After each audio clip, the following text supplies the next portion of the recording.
Well, we're moving forward in our biblical narrative, and we're moving forward in our understanding of God. Every picture reveals something more of God's character. In the story of Noah, we learned God deeply loves all creation and is committed to see it thrive and experience shalom. In the story of Abram and Sarai, we learn God invests in a particular people so that through them, God might bless all people and all nations. Today in the story of the Hebrews escaping Egypt, we are shown one of God's most enduring and beloved and troubling character traits: God's preferential treatment of the poor and oppressed. Yes, God practices preferential treatment. God has favorites. God is biased. God takes a side in human affairs. And that sounds like good news gospel for one side and maddening religious heresy for the other. Am I overstating it? You decide after we explore Exodus. The story we read this morning is just one pivotal point in a much longer story about how the Hebrew people got to Egypt to begin with, why they ended up being enslaved, how they got out of that death trap they were in, how they coped with the sudden, unexpected freedom, and all the ups and downs and ins and outs of becoming a people knit together in covenant with God.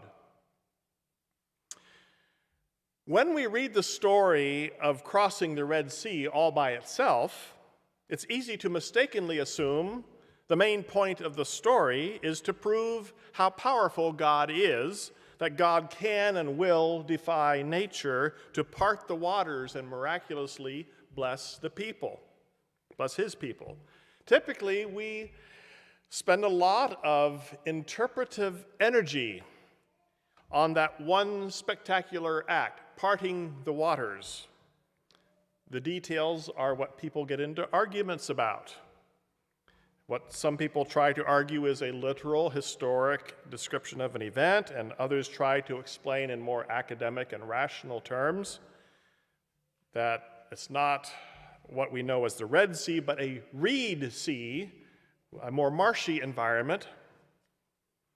Meanwhile, we have etched in our mind's eye the image of Charlton Heston holding up his arms in the classic movie with 100-foot walls of water rising up on either side and thousands of Israelites and their livestock walking miles across before the sea crashes down with a fury, drowning the Egyptian army and their horses. To even conjure up that scene is off-putting, especially this week, after 2 hurricanes laid waste to large sections of Puerto Rico and Florida and other coastal communities. Exodus states that Yahweh sent a strong east wind to pile up the water and dry off the seabed, and then brought the water back to where it was.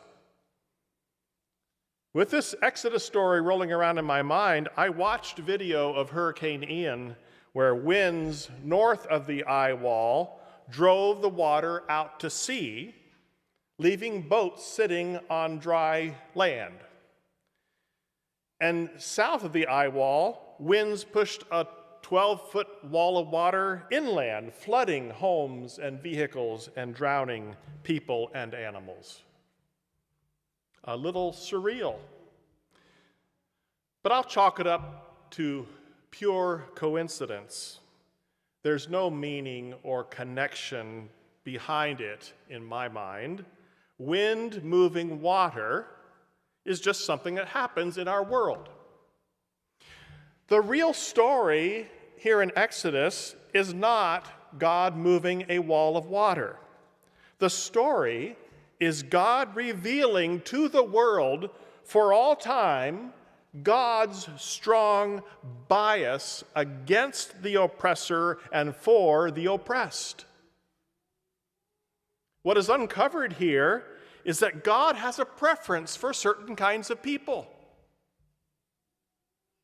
Now, if we have a little gut reaction, a small pang of resistance to the idea that God has a preference for certain people, or is biased, or takes sides in human affairs, it probably says something about which side of the social balance scale we find ourselves on.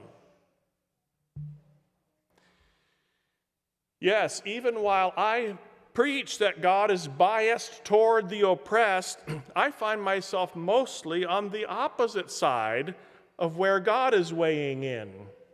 And I have to face up to my own internal resistance to this idea. But rather than resist or protest, I really should listen more deeply. Given the racial reckoning of our day, given our coming to terms with the persistent harm caused by socially ingrained white supremacist ideology, we ought to read Exodus with our ears and eyes wide open. Now is the time and place in this biblical narrative to hand it over to other interpreters of Exodus whose own lives, whose own lived history and experiences daily more closely resemble what the Hebrews went through. White preachers and scholars descended from Western Europeans and trained in the disciplines of classical theology, like myself, maybe don't have the best social location to rightly interpret the God who freed Hebrew slaves.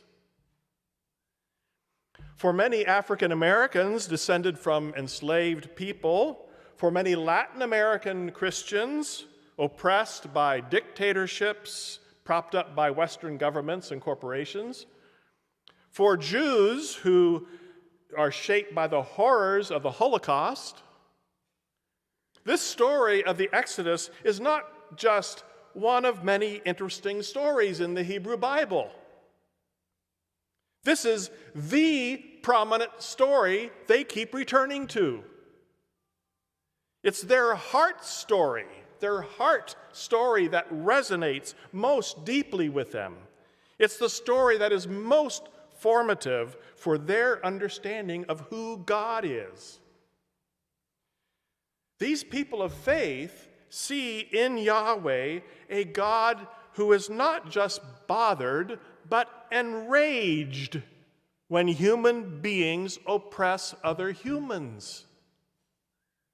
Oppressing others is the worst way to fail our divine calling. It's the worst way to corrupt and obscure the divine image in us. When human beings loved by God abuse other human beings equally loved by God, it's an insult to God. It is saying to God's face that God's love is meaningless. It's denying God's love for those persons we oppress and God's love for us. The story of the Exodus is the sacred text for understanding that God is, above all else, a liberator. James Cone, the influential black liberation theologian, said, "A gospel that doesn't liberate is no gospel at all." In his book, God of the Oppressed, about 25 years ago, he wrote, and I quote, "The biblical God is the God whose salvation is liberation. God is the God of Jesus Christ who calls the helpless and weak into a newly created existence. God not only fights for them, but takes their humiliated condition upon the divine person, and thereby breaks open a new future for the poor, different from their past and present miseries. End of quote. In other words, James Cone is saying, God not only became one with all humanity in the incarnation, but God became one with the oppressed in Jesus' crucifixion. Through the cross, God not only sided with the oppressed, God became the oppressed. Traditionally, white evangelicalism and Western Protestantism tend to make God's salvation entirely personal. The aim is to keep us individually from eternal damnation. Well, being saved from damnation might be good motivation for us who live in relative comfort. But if you are on the underside of society, if you are being oppressed, you don't need potential damnation to make you respond to God's salvation. You are already in a living hell. What you need and what you're looking for is liberation. Now, I owe those thoughts to Johnny Rashid, an Arab-American pastor in Philadelphia, author of a book just recently released by Herald Press entitled Jesus Takes a Side. That's not been my default way of thinking about salvation, but it's what I hear when I listen to voices of my sisters and brothers who are black, indigenous, or people of color. The gospel message is salvation from oppression and suffering, present and future. I feel it's my responsibility to keep listening. More than responsibility, my spiritual life is at stake if I don't keep listening. Because the most challenging question is not whose side God is on. That's been well established. That question was answered, and the cross of Jesus put an exclamation point on it. The question of my life is, will I choose to be on God's side? Do my passion and commitments line up with God's passion and commitments?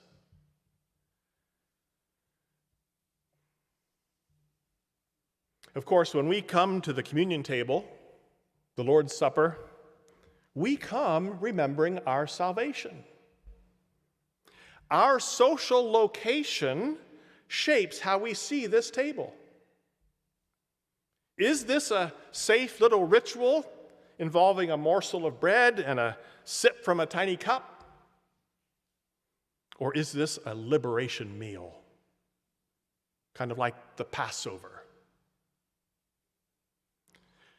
On this World Communion Sunday, in solidarity with all our oppressed sisters and brothers around the world, in solidarity with the Black Church, the Church of Indigenous Peoples, the Church of Immigrants and Refugees, and more, I invite us to see the table that's set before us today as a meal of liberation.